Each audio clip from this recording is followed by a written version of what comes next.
Today we're tackling a topic that could genuinely save. We've all seen those intense medical dramas where a hero swoops in, but the reality is, injuries can happen to anyone, anywhere, and in the blink of an eye.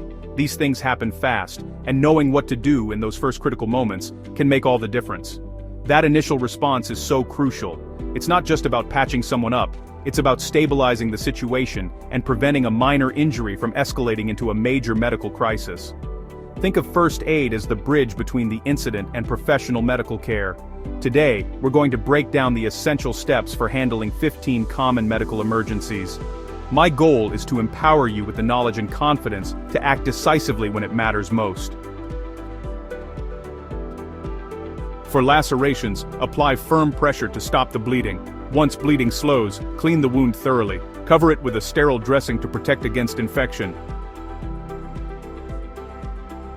During a diabetic emergency, if the person is conscious and alert, provide a source of sugar, such as juice or glucose tablets. Continue to monitor their condition closely. During a seizure, protect the person from injury by moving objects away. Do not restrain them. When the seizure ends, gently place them in the recovery position. If you think someone is experiencing cardiac arrest, call emergency services immediately. If you're trained, begin CPR and use an AED if one is available. Just keep going until help arrives. If someone is choking and they can't breathe or speak, perform abdominal thrusts. That's the Heimlich maneuver. And if the obstruction doesn't clear, call emergency services right away. If you notice signs of heat exhaustion, move the person to a cool, shaded area. Offer them water and loosen any tight clothing. You'll also want to apply cool, wet compresses to help lower their body temperature. If you or someone else has an eye injury, flush the affected eye with clean, lukewarm water for at least 15 minutes, and remember to avoid rubbing the eye, as this can really worsen the injury significantly. If you suspect a fracture, immobilize the affected area immediately to prevent further damage. You should apply a cold pack to reduce swelling, and avoid any unnecessary movement of the limb. For burns, you want to immediately cool the burn under cool, gently running water for several minutes, then cover it loosely with a sterile, non-stick dressing, and do not apply ointments.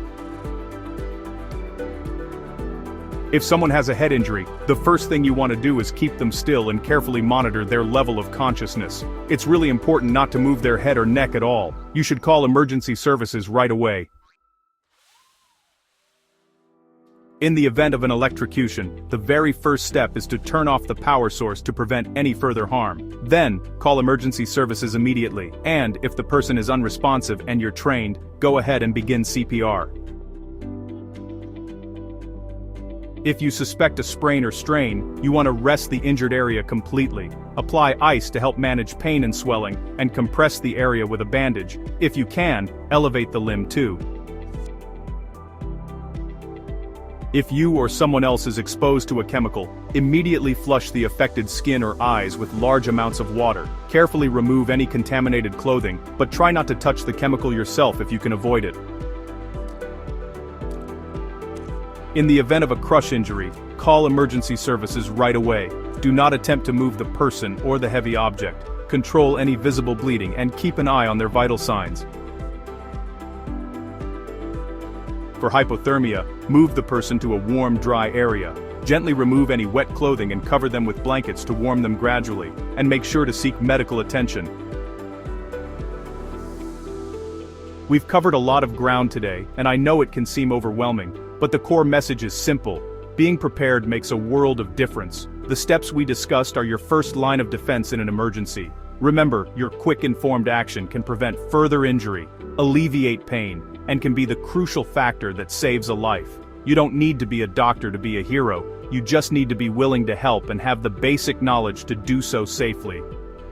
The most important things to remember are to stay as calm as you can, assess the situation, and take action. Follow the steps we've outlined for these common injuries. And a huge part of first aid is knowing your own limits. Always, and I mean always, seek professional medical help when it's needed. Your role is to provide immediate care, and bridge the gap until paramedics or doctors can take over.